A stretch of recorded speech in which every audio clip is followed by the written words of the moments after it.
ନୟାଗଡ଼ ଜିଲ୍ଲା ରଣପୁର ଅଞ୍ଚଳରେ ବେଆଇନ ମାଙ୍କଡା ଖଣିଗୁଡ଼ିକରୁ ଚୋରା ପଥର ଚାଲାଣ କରି ମାଫିଆମାନେ କୋଟି କୋଟି ଟଙ୍କା ରୋଜଗାର କରୁଥିବା ବେଳେ ପ୍ରଶାସନ ଅଧିକାରୀମାନେ ନିଜର ସ୍ୱାର୍ଥକୁ ଦୃଷ୍ଟି ଦେଇ ନୀରବ ରହିବା ଦ୍ୱାରା ସରକାରଙ୍କର କୋଟି କୋଟି ଟଙ୍କା ରାଜସ୍ୱ ହାନି ହେଉଛି।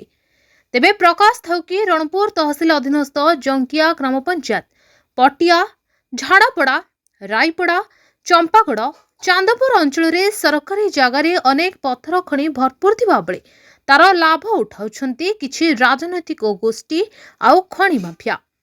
ତେବେ ଗତକାଲି ସନ୍ଧ୍ୟା 6ଟା ସମୟରେ ରଣପୁର ନୂତନ ଭାବରେ ଦାୟିତ୍ୱ ନେଇଥିବା ତହସିଲଦାର ଡକ୍ଟର ଆର୍ଯ୍ୟ କୁମାର ସର୍ପଦମନଙ୍କ ନେତୃତ୍ୱରେ ରାଜସ୍ୱ ନିରୀକ୍ଷକ ଅଧିକାରୀ ରମାକାନ୍ତ ବେହେରା, ଝାଡ଼ପଡ଼ା, ସୁକାନ୍ତ ମାଝୀ, ସୁନାଖେଳା, ବିଷ୍ଣୁ ପ୍ରସାଦ ମଲ୍ଲିକ, ରାଇପଡ଼ା ସର୍କଲ ଏବଂ ଶୁଭେନ୍ଦୁ ବେହେରାଙ୍କ ସହଯୋଗରେ ଅଚାନକ ଭାବରେ ଜଙ୍କିଆ ନିକଟସ୍ଥ ପଥର ଖଣି ଉପରେ ଚଢ଼ାଉ କରି ଏକ ପଥର କଟା ମେସିନ୍ ଜବତ କରିଥିଲେ, ଯାହାର ଅନୁମାନ ମୂଲ୍ୟ ଲକ୍ଷାଧିକ ଟଙ୍କା ହେବ।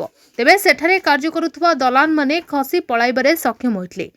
ରଣପୁର ଅଞ୍ଚଳରେ 300ରୁ ଅଧିକ ଚୋରା ପଥର ଖଣି ଚାଲୁଥିବା ବେଳେ ପ୍ରଶାସନର ଦୃଷ୍ଟି ଏଥିପ୍ରତି କିପରି ନଜର ପଡ଼ୁନାହିଁ ଏବଂ ପ୍ରଶାସନ କ'ଣ ପାଇଁ ନୀରବ ରହିଛି ତାହା ସାଧାରଣ ମହଲରେ ବେଶ୍ ଚର୍ଚ୍ଚା ହେଉଥିବା ବେଳେ ଏଥିପାଇଁ ସରକାରଙ୍କୁ ଆଙ୍ଗୁଳି ନିର୍ଦ୍ଦେଶ କରୁଛନ୍ତି ସାଧାରଣ ଜନତା। ତେବେ ଏଥିପ୍ରତି ସରକାର କ'ଣ ପଦକ୍ଷେପ ନେଉଛନ୍ତି ତାହା ଆଗାମୀ ଶ୍ରଦ୍ଧା ଏବଂ ଭଲ ପାଇବାକୁ ପାଥ୍ୟ କରି ନୟାଗଡ଼ରୁ ରୀନା ସାହୁଙ୍କ ରିପୋର୍ଟ, ୟୁଟ୍ୟୁବ, ଫେସବୁକ୍ ଏବଂ ପୋର୍ଟାଲରେ ତାର ସଫଳତା ବଜାୟ ରଖିଛି। ଏହାକୁ ଆହୁରି ଲୋକପ୍ରିୟ କରିବାକୁ ଇ-ପେପରର ଶୁଭାରମ୍ଭ ମଧ୍ୟ କରାଯାଇଛି। ଆମକୁ ଏହିଭଳି ପ୍ରେରଣା ଏବଂ ସହଯୋଗ ଯୋଗାଇବା ସହିତ ଲାଇକ୍, ସେୟାର ଏବଂ ସବସ୍କ୍ରାଇବ୍ କରନ୍ତୁ। ମଣିଭଦ୍ରା ଖବର, ସମ୍ପର୍କ ଜନତାର।